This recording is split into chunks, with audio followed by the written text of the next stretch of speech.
Okay. In fifth class, we studied about the preparation method of hydrogen.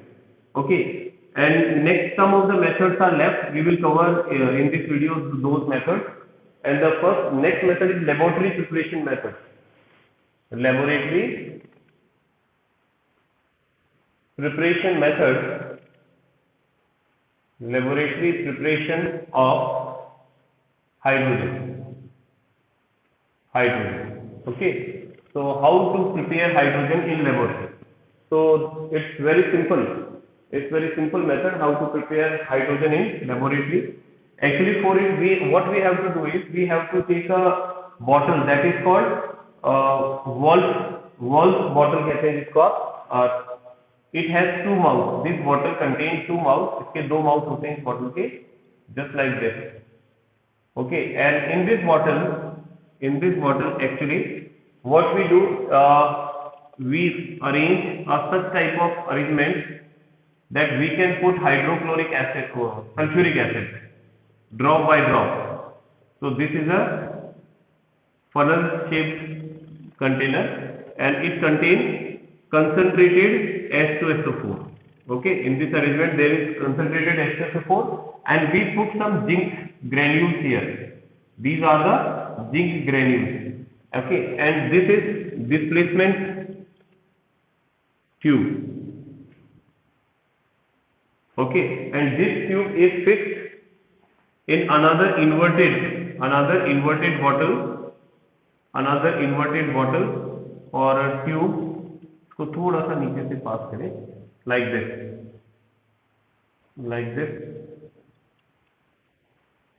इस तरह like this. Okay, and using water displacement method we will collect the hydrogen. So what will happen here actually होगा क्या यहाँ पर देखिए, this is water H2O. So what will happen, we know zinc which is reactive metal. Okay, here we have zinc granule and when this zinc granule will react with sulfuric acid, actually it is a dilute sulfuric acid. When dilute sulfuric acid, concentrated sulfuric acid is put drop by drop on this zinc granule, it will react with zinc and form zinc sulfate and little amount of hydrogen will also produce. So जो hydrogen produce होगा, this hydrogen gas will pass through this tube and then through water displacement method it will collect in this container. यहाँ पर collect हो जाएगी H2 hydrogen gas. Okay, this is laboratory method.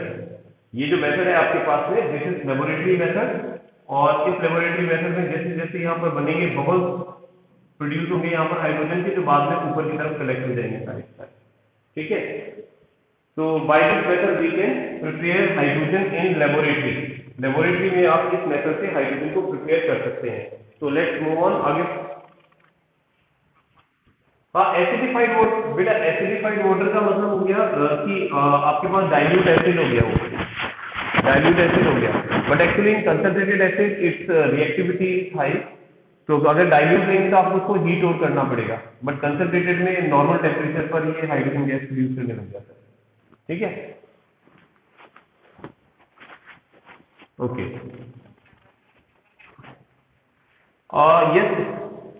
Yes, beta. In school you can also produce hydrogen gas, but in school we have another arrangement. If you want to produce hydrogen gas, you can produce like this also. Suppose you have a test tube, okay, and there is a cork. ठीक है, place a cork just above this test tube. In this cork there is a hole and a passing tube is there. एक passing tube होती है like this. This is the passing tube. ठीक है, place this passing tube in this cork. Okay, and add some zinc granules, Zn granules, and put some sulfuric acid into it. इसमें थोड़ा सा sulfuric acid मिला दो, concentrated sulfuric acid मिला दो. Then place this cork, इस cork को इसके ऊपर लगा करके और ये एक passing tube को लगा दो आप, और फिर यहाँ पर इसको water displacement से, मतलब किसी जैसे कंटेनर में आप इसको डिप करोगे. When you will dip it in a container, जब आप इसको कंटेनर में डिप करेंगे, so it will produce hydrogen gas bubbles. तो इसमें bubbles produce होंगे. So you can prepare hydrogen gas like this in a But how will you know that the hydrogen gas is producing? Actually, there is no smell of hydrogen. Hydrogen की smell तो है नहीं, तो hydrogen gas produce हो रही है या नहीं हो रही है तो वो हमें पता नहीं चलेगा. So if you dip it into the water, so bubbles will produce. So you will know that the hydrogen gas is being produced. ठीक है ना, तो उसको ये समझने के लिए वाटर क्या बेटा, repeat water. Water gas experiment है ना, बिल्कुल बिल्कुल बिल्कुल है ना बेटा. सिन गैस एक्सपेरिमेंट होगा, इसके बाद देखते हैं अपन सिन गैस एक्सपेरिमेंट. ठीक है, so this is the laboratory preparation method. Okay, next method which we are going to discuss is the electrolysis method. वो हम देख चुके हैं. By electrolysis of water we can produce hydrogen gas, and the syn gas is the next method. Let's see from syn gas. This method is also called Bosch process.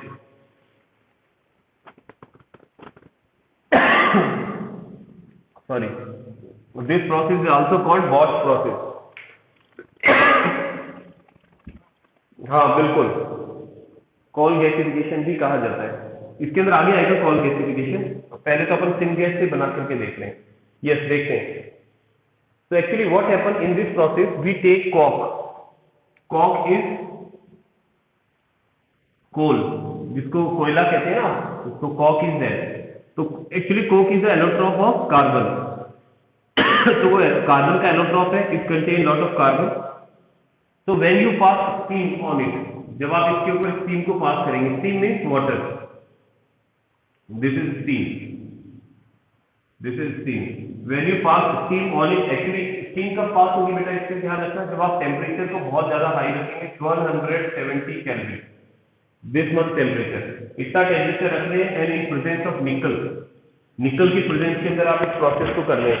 तो actually यहाँ क्या होगा, this oxygen will combine with carbon and it will form the mixture of CO and H2. It will form CO and H2, इन दोनों का mixture बनाएगा. और ये जो मिक्सचर है, यहाँ पर इन दोनों का जो रेशियो होता है, it is in form of 1:1. ठीक है, वो 1:1 में रहता है, that is called water gas. इसको कहा जाता है ये वाटर गैस. ठीक है, बिकॉज आपने इसको वाटर से बताया. ठीक है, it is also called syn gas. इसको सिन गैस भी कहा जाता है. सिन गैस क्यों कहा जाता है ये भी समझिए आप. Syn gas, why it is called syn gas? Because this gas is used to synthesize many organic compounds such as methane वगैरह, इनको बनाने के लिए भी हम इसका यूज करते हैं, सिंथेसाइज करने के लिए यूज करते हैं. So that's why it is called syn gas. ठीक है, इसलिए हम लोग इसको क्या कहते हैं, syn gas कहते हैं. Yes, Abhay, want to ask anything?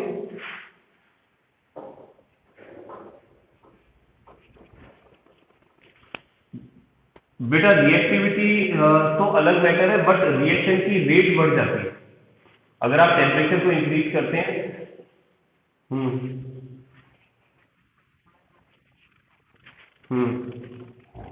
उनको बिल्कुल बिल्कुल बिल्कुल. तो एक्चुअली क्या होता है बेटा, जिसमें हर रिएक्शन के लिए एक एक्टिवेशन एनर्जी की जरूरत होती है. एक्टिवेशन एनर्जी, अगर मान लो कोई एलिमेंट है आपके पास जिसकी एक्टिवेशन एनर्जी हाई है, that means it require high energy to change into product.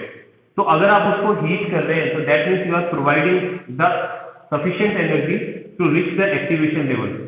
ठीक है, तो अगर आप टेम्परेचर बढ़ा रहे हैं, तो एक तरह से उसकी वो एक्टिवेशन एनर्जी जो उसको एक्टिवेट होकर के प्रोडक्ट में मतलब रिएक्शन करने के लिए चाहिए, वो प्रोवाइड कराते हैं. ठीक है ना, तो वो एक्चुअली उसकी एक्टिवेशन एनर्जी को बढ़ाता है. और एक्टिवेशन एनर्जी क्या है, energy required to change reactant into product. Reactant को प्रोडक्ट में कन्वर्ट करने के लिए जो एनर्जी रिक्वायर्ड होती है, ठीक है, या रिएक्शन को कराने के लिए जो एनर्जी रिक्वायर्ड होती है, उसको एक्टिवेशन एनर्जी कहते हैं. तो बिल्कुल एक तरह से माना जाए तो रिएक्शन की बढ़ी गई होती हाई टेम्परेचर पर. बिल्कुल बेटा, हाइड्रोजन गैस का यूज आजकल फ्यूल की तरह किया जाने लगा है. इसके ऊपर बहुत से रिसर्च चल रही है कि एक कुछ ही दिनों में हो सकता है कि ये जो हम लोग पेट्रोलियम यूज में लेते हैं, पेट्रोलियम हाइड्रोकार्बन है, तो उसको ये रिप्लेस कर सकता है. बट एक्चुअली इसकी जो एनर्जी है ना, वो इसकी रिएक्शन जो होती है खास करके बहुत सारी एक्सप्लोसिव होती है. तो उसको कंट्रोल्ड वे में अगर यूज में लिया जा सके, ठीक है ना। तो ये बहुत अच्छा फ्यूल हो सकता है। तो इसके ऊपर प्रोजेक्ट चल रहा है, इसके ऊपर बहुत ही रिसर्च चल रही है, but very soon you will find that it can be used as a fuel. इसको फ्यूल की तरह काम में लिया जाएगा, ठीक है। ओके, तो आगे चलते हैं। Okay, so the process of producing syn gas, जो ये सिन गैस को प्रोड्यूस करने का जो प्रोसेस है बेटा, कॉक से, क्योंकि अपन ने कॉक से इसको प्रोड्यूस किया है। इस प्रोसेस का दूसरा नाम कॉल गैसिफिकेशन भी है। It is also called call gasification. Call gasification क्यों कह रहे हैं? क्योंकि आपने एक्चुअली कोक या कोल को गैस में कन्वर्ट कर दिया है, सिन गैस में कन्वर्ट कर दिया है, तो that's why it is called call gasification, ठीक है। इसलिए इसको कॉल गैसिफिकेशन भी कहते हैं। इसके अलावा एक और चीज है कि इस रिएक्शन के अंदर हाइड्रोजन गैस तो प्रोड्यूस हो रहा है, इसके अलावा हम इसको और ज्यादा एक्टिवेट कर सकते हैं। अगर मान लो एक एप्रोप्रिएट कैटलिस्ट की प्रेजेंस के अंदर इसको रखा जाए, ठीक है, तो इसका जो बना हुआ CO है, इस CO को रिमूव कर दिया जाएगा। जैसे इसको ही समझे, CO प्लस H2, इसको आप सिन गैस कह रहे हैं, और इस सिन गैस को अगर मैं वापस वाटर से रिएक्शन कराऊं, ठीक है, again it react with water at 673 kelvin, और इस एप्रोप्रिएट कैटलिस्ट अपन काम में ले लें, that is iron chromate, FeCrO4, FeCrO4, that is called iron chromate. Iron chromate काम में ले लें, तो बेटा ये जो आयरन क्रोमेट होता है, इसकी प्रेजेंस में ये वापस से रिएक्ट करते हैं, and this oxygen combine with CO again, इसके साथ वापस ऑक्सीजन कंबाइन हो जाता है, कहीं कि CO का ऑक्सीडेशन हो जाता है, और ये दोनों हाइड्रोजन प्रोड्यूस हो गए।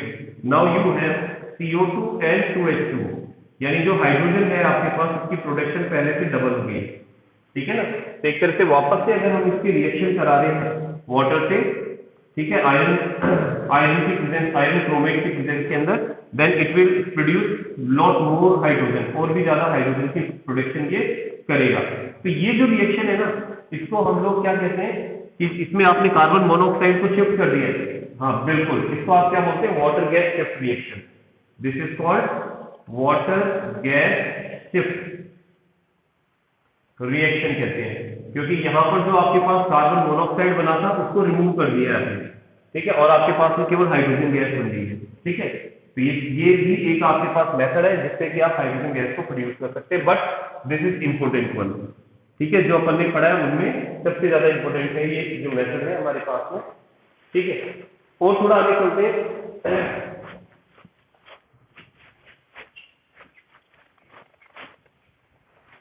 लेट्स मूव है।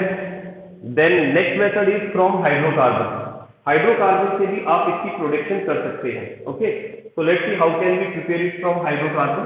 सी from hydrocarbon, so how can we produce it from hydrocarbon? Suppose hydrocarbon में क्या होता है बेटा, हमारे पास जैसे नेचुरल गैस होती है, और नेचुरल गैस का एक जो कंपोनेंट होता है दैट इज मीथेन, ठीक है। Methane is component of natural gas. तो यहाँ पर हम लोग क्या करेंगे? पार्शियल ऑक्सीडेशन ऑफ हाइड्रोकार्बन करेंगे, ठीक है। तो we are doing partial oxidation of hydrocarbon.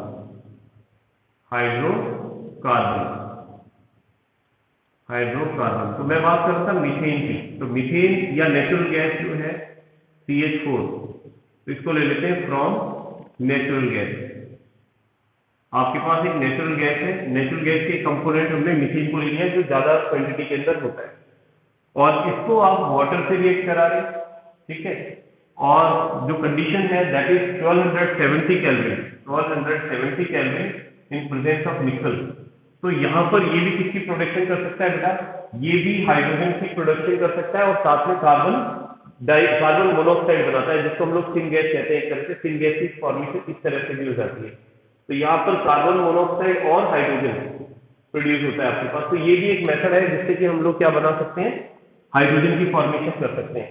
This process of obtaining hydrogen from natural gas, इसको अलग से नाम दिया जाता है, और इसे कहा जाता है स्टीम रिफॉर्मिंग प्रोसेस। ध्यान रखना, इस प्रोसेस का जो नाम है that is steam reforming process, ठीक है। इसको स्टीम रिफॉर्मिंग प्रोसेस कहते हैं। वॉश प्रोसेस है थोड़ा सा डिफरेंट है, ठीक है। उसके अंदर वापस से आप गैस शिफ्टिंग कर वाटर गैस शिफ्टिंग कर सकते हैं, ठीक है। इसके अंदर हम लोग नहीं करते हैं। एक मेथड और है कि अगर आपके पास जैसे हाइड्रोकार्बन लिया हमने, हमें पता है कि हाइड्रोकार्बन में आपके पास कार्बन और हाइड्रोजन है, तो अगर मान लीजिए किसी तरह से मैं इसको ब्रेक डाउन कर दूं, कार्बन और हाइड्रोजन को अलग अलग कर दूं, तो जो हाइड्रोजन प्रोड्यूस होगा it will produce in form of hydrogen gas, तो वो हाइड्रोजन गैस के फॉर्म में प्रोड्यूस होगा। तो that is thermal cracking of natural gas. Second जो प्रोसेस है that is thermal cracking cracking of natural gas. ठीक है, नेचुरल गैस की आप थर्मल क्रैकिंग कर सकते हैं। थर्मल क्रैकिंग क्या होता है? क्रैकिंग एक्चुअली है क्या चीज का ध्यान रखना, किसी हाइड्रोकार्बन को आप कितनी हीट दें कि वो ब्रेक डाउन हो जाए। ठीक है, that is called thermal cracking. तो हम लोग मीथेन को इतना गर्म करेंगे कि वो ब्रेक डाउन हो जाएगा कार्बन और हाइड्रोजन में। ठीक है, उसी को हम लोग थर्मल क्रैकिंग कह सकते हैं। तो हम यहाँ मीथेन का एग्जाम्पल लेंगे। Methane we have the hydrocarbon और you are heating it at 1270 kelvin, 1270 kelvin. ठीक है, और विद कैटलिस्ट, एप्रोप्रिएट कैटलिस्ट, दूसरे मिक्सर काम में लेते हैं तो ये ब्रेक डाउन हो जाएगा और after breaking it down it will change into carbon NH2। तो this is hydrogen gas and this is carbon. ठीक है, तो यहाँ पर भी हम हाइड्रोजन की प्रोडक्शन कर पा रहे हैं। ठीक है, तो ये भी एक मेथड है जिससे हम लोग हाइड्रोजन बना सकते हैं। ठीक है, और देखें इसके बाद एक आता है लेंथ प्रोसेस, इसको समझ लें। नेक्स्ट इज CD ले लेते हैं इसको। ठीक है, लेंथ प्रोसेस। लेंथ प्रोसेस में हम लोग क्या करते हैं, लेंथ LANE। ठीक है, लेंथ प्रोसेस बोलते हैं। ठीक है, लेंथ प्रोसेस में क्या करते हैं, इस मेथड में आप, in this method steam and water gas is pass over the red hot iron. आपके पास रेड हॉट आयरन होगा, उसके ऊपर से आप स्टीम को पास करेंगे और जैसे स्टीम को पास करेंगे तो जो आयरन है वो तो आयरन ऑक्साइड बना लेगा। ये रिएक्शन आप 10th में पढ़ चुके हैं। ठीक है ना, you have studied this reaction in 10th class कि अगर आप आयरन की रिएक्शन स्टीम से कराते हैं, और ये अपने प्रीवियस अभी कुछ रिएक्शन देखी थी वहां भी हमने देखा था, इसको लेंथ प्रोसेस कह रहे हैं। कि अगर आप यहाँ पर suppose you have iron Fe iron और यहाँ पर आप स्टीम को पास कर रहे हैं इसके ऊपर। ठीक है, स्टीम, तो हमें ये तो पता है कि स्टीम जो है बहुत ज्यादा टेम्परेचर पर वाटर स्टीम में कन्वर्ट होगा। ठीक है, लगभग 1073 केल्विन एप्रोप्रिएट मान लो अप्रोक्स। तो इस टेम्परेचर पर आप इसको रेड हॉट आयरन पर पास कर रहे हैं। This is red hot iron.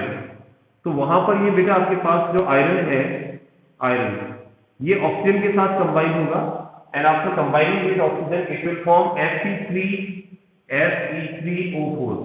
एक तो आयरन मैग्नेटाइट बोलेंगे इसको, मैग्नेटाइट। ठीक है, मैग्नेटाइट की फॉर्मेशन करेगा और दूसरा हाइड्रोजन गैस बनाएगा। अच्छा, कोई मुझे बता सकता है बेटा कि Fe3O4 में Fe की ऑक्सीडेशन स्टेट कितनी है? Can anybody tell me the oxidation state of Fe in Fe3O4? बता सकते हैं बेटा? यहां पर इसकी ऑक्सीडेशन स्टेट कितनी है? हाँ, अब यहां समझना ये गड़बड़ है। एक्चुअली बेटा Fe3O4 में हम लोग इसकी ऑक्सीडेशन स्टेट ऐसे डिसोसिएट करके फाइंड करते हैं। ठीक है, Fe+4 और O2- इस तरह से फाइंड करते हैं। बट एक्चुअली क्या है, +3 और +2 दोनों है। अब वो दोनों कैसे हैं इस चीज को समझे आप एक बार, कि ये जो मैग्नेटाइट होता है बेटा, it is the combination of 2 oxide, iron second oxide and iron third oxide. आप इसको यूं देखें कि आपके पास एक तो FeO है और दूसरा आपके पास Fe2O3 है।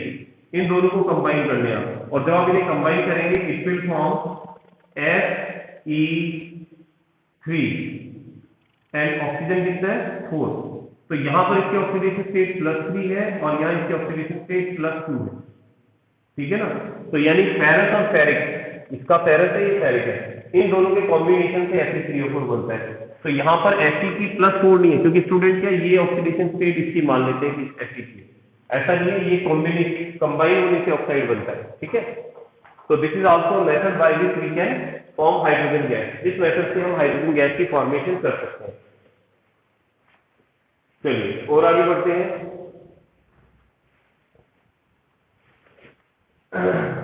ये इसके बाद एक लास्ट मेथड आता है दैट इज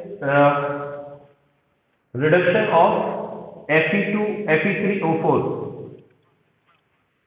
हैबर्स प्रोसेस। बेटा हैबर प्रोसेस तो अमोनिया बनाने का प्रोसेस है। हैबर प्रोसेस जो होता है वो अमोनिया बनाने का प्रोसेस होता है। हैबर तो अभी तुम्हारे आए ही नहीं है, ये वाला कह रहे होगे ना हैबर्स प्रोसेस। हैबर्स प्रोसेस में तो क्या होता है, हाँ तो वो तो बेटा नाइट्रोजन और हाइड्रोजन को जब आप रिएक्शन कराते हैं मॉलिक्यूलर की प्रेजेंस में या एसिड की प्रेजेंस में, तो वो 2NH3 बनाता है। तो ये जो प्रोसेस है ना उसको हैबर प्रोसेस बोलते हैं। अमोनिया फॉर्मेशन का प्रोसेस है हैबर प्रोसेस, ठीक है, वो अलग है। तो इसमें हाइड्रोजन यूज में आ रही है लेकिन हाइड्रोजन बन रही नहीं है, वो तो अपन इसकी रिएक्टिविटी की बात करेंगे उस समय देखेंगे सब, ठीक है। चलिए तो फिर हाँ हो गए, तो फिर अपने प्रिपरेशन मेथड हो गए सारे। तो ये अपन ने हाइड्रोजन के प्रिपरेशन मेथड देख लिए। अब हम बात करेंगे हाइड्रोजन की प्रॉपर्टीज के बारे में, ठीक है। तो let's discuss about the properties of dihydrogen की प्रॉपर्टीज के बारे में बात करेंगे। और प्रॉपर्टीज में सबसे पहले हम बात करेंगे यहाँ पर इसकी फिजिकल स्टेट के बारे में, कैसा दिखता है, कैसा है फिजिकल प्रॉपर्टीज से लेते हैं, फिजिकल प्रॉपर्टीज। और फिजिकल प्रॉपर्टी में भी पहला है फिजिकल स्टेट। तो फिजिकल स्टेट में देखो जैसा नाम से पता है हाइड्रोजन गैस ही होती है, क्योंकि अब तक हम यही सुनते हैं हाइड्रोजन गैस। तो ये एक कलरलेस, टेस्टलेस, ठीक है, और ऑर्डरलेस गैस है। इसी वजह से हमें क्या है उसका वाटर डिस्प्लेसमेंट की जरूरत पड़ी इसको देखने के लिए कि हाइड्रोजन प्रोड्यूस हो रही है कि नहीं हो रही, ठीक है। तो पहला तो ध्यान रखें फिजिकल स्टेट क्या है, इट इज कलरलेस, ऑर्डरलेस,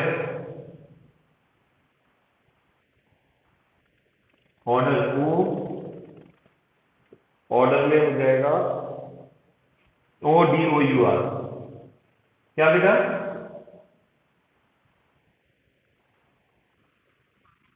हाँ बिल्कुल बिल्कुल। एलपीजी जो हाइड्रोकार्बन होते हैं वो भी ऑर्डरलेस होती है। इसमें ना अलग से एक गैस और मिक्स की जाती है, नाम तो मुझे शायद ध्यान नहीं आ रहा, तो वो स्मेल उस गैस की होती है जिसकी जो स्मेल आती है, ठीक है ना। एक्चुअली एलपीजी की तो smell,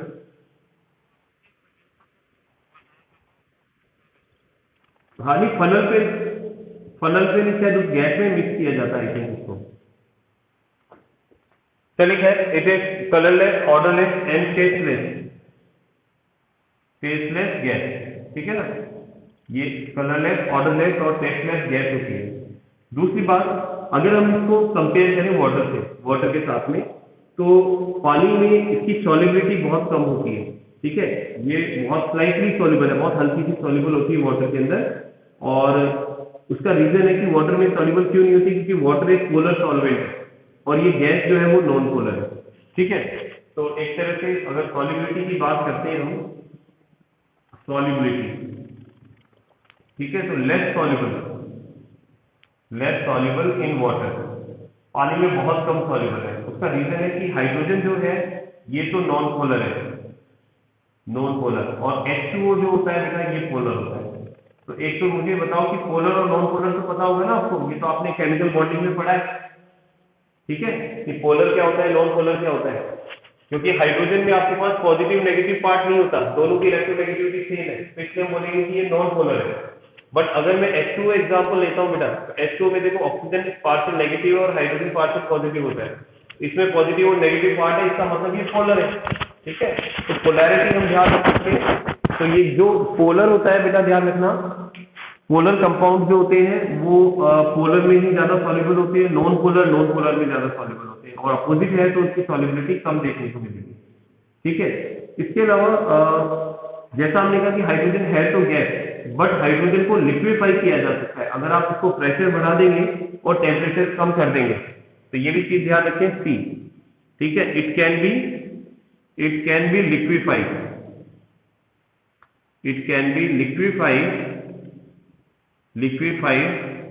on low temperature and high pressure, ठीक है। Low temperature and high pressure पर उसे लिक्विफाई किया जा सकता है, ठीक है।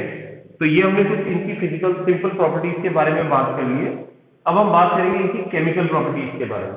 ठीक है, इनकी केमिकल प्रॉपर्टीज क्या क्या होती है, लेट्स सी। चलिए देखते हैं chemical properties. Chemical properties, let's discuss chemical properties. तो केमिकल प्रॉपर्टीज के अंदर देखो, एक्चुअली आपने देखा होगा कि हाइड्रोजन जल्दी से किसी दूसरे एलिमेंट से रिएक्शन नहीं करती है, बहुत नॉर्मल कंडीशन में तो नहीं करेगी। ठीक है, तो इसकी जो रिएक्टिविटी है एक्चुअली काफी कम है और लेस रिएक्टिव है। अगर अपन पहले बात करें इसकी, तो हम कह सकते हैं कि hydrogen gas is stable. Stable, ठीक है, स्टेबल होती है क्योंकि जल्दी से रिएक्शन नहीं कर रही है और रिलेटिवली लेस रिएक्टिव है। Stable and less reactive. Less, एक सेकेंड बेटा, less reactive, less reactive eight normal temperature. अभी बताते हैं, नॉर्मल टेम्परेचर, बिल्कुल। ऑक्सीजन और हाइड्रोजन जब आपस में मिक्स होते हैं आप, तो बेटा वो प्योर होना चाहिए, ये चीज जरूरी है, वो प्योर होनी चाहिए। ठीक है ना, तो प्योर होने की वजह से फिर वो मतलब उनमें रिएक्शन होती है। बट अगर अपन केवल इम्प्योर, जैसे हम नेचर के अंदर अगर हाइड्रोजन गैस को बाहर रिलीज कर रहे हैं, ठीक है, तो डायरेक्टली रिएक्शन नहीं करेगी, डायरेक्टली रिएक्शन नहीं करेगी, because oxygen is present with nitrogen, जो कि लेस रिएक्टिव होती है, तो वो मिक्सचर के अंदर है, वहां रिएक्शन नहीं करेगी, प्योर फॉर्म में रिएक्शन कर सकती है। अच्छा, अब इसका क्या रीजन है कि हम लोग कह रहे हैं कि हाइड्रोजन की रिएक्टिविटी कम होती है, लेस रिएक्टिव है ये। तो इसका मेन रीजन ये होता है कि बेटा इसकी जो जिस भी गैस के अंदर जो बॉन्ड होते हैं, उन बॉन्ड की डिसोसिएशन एंथैल्पी जितनी कम होती है उतना ज्यादा रिएक्टिव, जितनी डिसोसिएशन एंथैल्पी ज्यादा है उतनी लेस रिएक्टिव। तो यहाँ पर इसका बॉन्ड की एनर्जी काफी ज्यादा होती है, तो बॉन्ड को तोड़ने के लिए आपको ज्यादा एनर्जी की जरूरत पड़ती है। ठीक है, तो ये चीज ध्यान रखें कि यहाँ पर due to high bond dissociation enthalpy, ठीक है ना। लेस रिएक्टिविटी का रीजन बताया मैंने, लेस रिएक्टिविटी का रीजन है कि इनकी जो बॉन्ड डिसोसिएशन एंथैल्पी है वो कम होती है। ठीक है, इस वजह से इसकी रिएक्टिविटी भी क्या होती है, कम होती है। बट हम इनको रिएक्शन करा सकते हैं कुछ स्पेसिफिक कंडीशंस के अंदर, तो वो चीज हम यहाँ पर देखेंगे। ठीक है, और अगर मैं इसका नेचर देखूं, ठीक है, कि वो एसिडिक है कि बेसिक है, तो आप देखो hydrogen gas, pure hydrogen gas की अगर आप बात करते हैं, उसको वाटर में सॉल्युबल करके और पीएच अगर आप चेक करते हैं तो पीएच को बिल्कुल भी चेंज नहीं करता है। तो इसका मतलब वो लिटमस को भी चेंज नहीं करेगा, तो हम कह सकते हैं it is neutral, it is neutral to litmus. Litmus जो है वो एसिडिक या बेसिक नेचर को बताता है, तो न तो ब्लू लिटमस को चेंज करेगा न रेड को, क्योंकि इसका नेचर कैसा होता है, न्यूट्रल होता है। ठीक है, ये सब है, बोलो।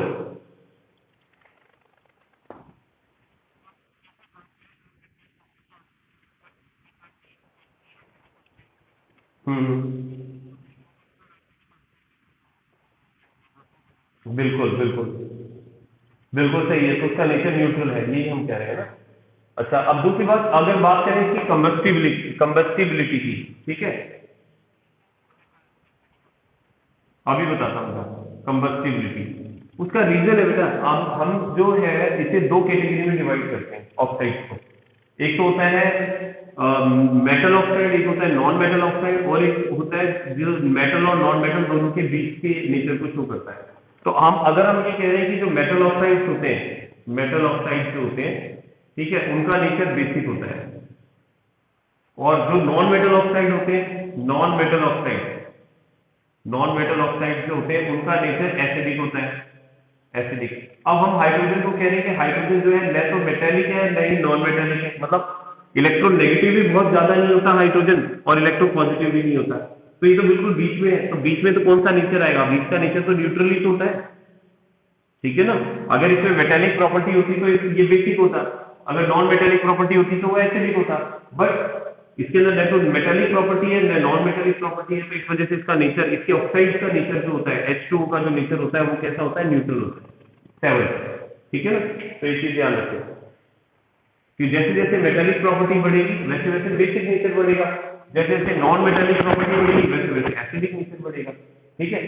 अब हम बात करते हैं इसकी कंबस्टिबिलिटी के बारे में। कंबस्टिबिलिटी का मतलब जब आप इसको कंबस्शन कराएंगे, इसको बर्न करेंगे तो क्या होगा। तो जनरली अपने आप ऑक्सीजन हाइड्रोजन से रिएक्शन नहीं करेगा जनरली, लेकिन अगर आप इसको बर्न करते हैं, ठीक है, अगर आप इसको इग्नाइट करते हैं ऑक्सीजन की प्रेजेंस में, तो ऑक्सीजन हाइड्रोजन से रिएक्शन कर सकता है और रिएक्शन करके वाटर के फॉर्मेशन करता है। तो ये चीज ध्यान रखें कि हाइड्रोजन हाईली कंबस्टिबल है ऑक्सीजन की प्रेजेंस में, इवन एक्सप्लोड भी कर जाता है, इवन एक्सप्लोड भी कर जाता है, ठीक है, एयर के साथ और ब्लू फ्लेम के साथ बर्न होता है। तो ये ध्यान रखें, it burn with blue flame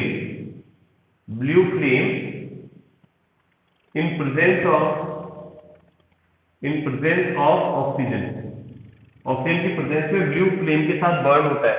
तो अगर आपके पास हाइड्रोजन है, आप इसे ऑक्सीजन से रिएक्ट करा रहे हैं, ठीक है, तो इट विल फॉर्म H2O की फॉर्मेशन करेगा गैस, और ये एक बार तो गैसेस फॉर्म में ही बनेगा, बाद में फिर कंडेंस होकर के लिक्विड बना देगा, but it can change into water, है ना, हाइड्रोजन और ऑक्सीजन। बट जब ये रिएक्शन होती है ना, वैसे बहुत कहें कि कंट्रोल्ड कंडीशन में कराते हैं उसे, नहीं तो एक्सप्लोजन होने की पॉसिबिलिटी बहुत ज्यादा होती है। जैसा मैंने बताया कि वो जलने लगता है, इवन कई बार एक्सप्लोजन भी होता है, अगर आपको ध्यान हो तो आपने मूवी देखी होगी बेटा,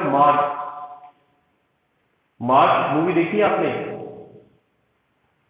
तो उस मूवी के अंदर आपने देखा होगा मार्शियन ऐसी कुछ मूवी है, तो वहां पर मार्स पर एक जो एस्ट्रोनॉट है वो चला जाता है और वहां जाकर के जब उसे बहुत लंबे टाइम तक सर्वाइव करना होता है, ठीक है, तो वहां पर वो हाइड्रोजन और ऑक्सीजन उसके पास टैंक होते हैं, उनको मिला करके वो वाटर बनाने की कोशिश करता है ताकि वो सर्वाइव कर सके। लेकिन जब वो रिएक्शन कराता है तो वहां एक्सप्लोड हो जाता है। आप देखना, बहुत अच्छी मूवी है, ठीक है, साइंस से रिलेटेड है, तो अच्छा साइंस फिक्शन कह सकते हैं, साइंस फिक्शन है, तो देखनी चाहिए, अच्छी मूवी है, ठीक है। वहां कैसे सर्वाइव करता है, हाँ, तो उसके अंदर आपने देखा होगा एक्सप्लोजन होता है कि हाइड्रोजन ऑक्सीजन दोनों कंबाइन होकर के वाटर, लेकिन अल्टीमेटली वो सक्सेसफुल हो जाता है, ठीक है ना। ओके, तो यहाँ पर इस तरह से वाटर की फॉर्मेशन होती है, बट कंट्रोल्ड कंडीशन के अंदर होगी, है ना, उसके लिए अप्रोप्रिएट कंडीशन होती है, वो कंडीशन फॉलो करनी होती है। ओके, और इसके अलावा अगर हम इसकी मेटल के साथ रिएक्शन कराते हैं, नेक्स्ट जो रिएक्शन है that is reaction with metal. अगर हम इसकी मेटल्स के साथ रिएक्शन कराते हैं तो एक्चुअली जो ज्यादा, हाँ बोलो, H2 फ्लोरीन की, उसका रीजन है बेटा, एक्चुअली फ्लोरीन जो होता है F2, उसकी भी बहुत हाई रिएक्टिविटी होती है। फ्लोरीन की ज्यादातर जो रिएक्शंस होती हैं, ठीक है ना, वो उसमें भी एक्सप्लोजन होता है।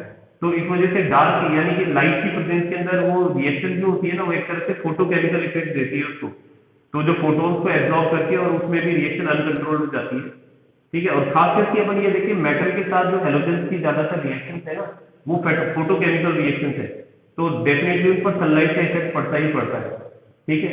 जैसे आपने सुना होगा AgBr, AgCl, इनको अगर आप एयर की उसमें सनलाइट की प्रेजेंस में रखते हैं तो उनका क्या होता है, अपने आप डिकम्पोजिशन स्टार्ट हो जाता है, ठीक है। तो इसलिए उसको कंट्रोल कंडीशन में कराने के लिए आप उसमें लाइट की एब्सेंस के अंदर कराते हैं उसको, क्योंकि लाइट भी एक तरह से एनर्जी का काम करती है, एक्टिवेशन एनर्जी प्रोवाइड कराती है, तो फिर आगे का कोई फर्दर प्रोडक्ट जो हमें नहीं चाहिए कई बार वो भी बन जाते हैं, ठीक है। तो उसे कंट्रोल करने के लिए एक लास्ट रिएक्शन देख लेते हैं अपन आज की, तो that is reaction with metals. और मेटल में भी हम बात कर रहे हैं कि विद इलेक्ट्रोपॉजिटिव मेटल जैसे पोटेशियम, सोडियम, कैल्शियम, इनके साथ में अगर हम रिएक्शन कराते हैं हाइड्रोजन की, ठीक है, हाई टेम्परेचर पर, मतलब हीट करते हैं अपन, तो हाइड्राइड की फॉर्मेशन होगी।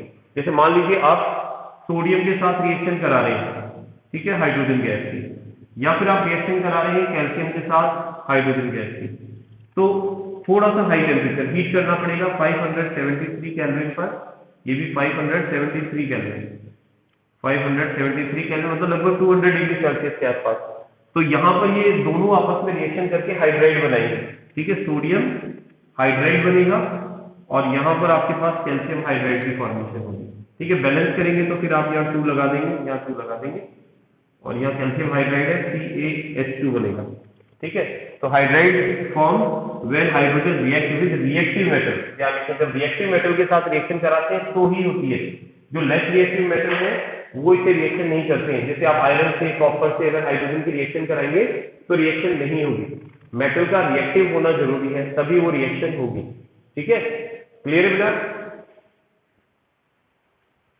तो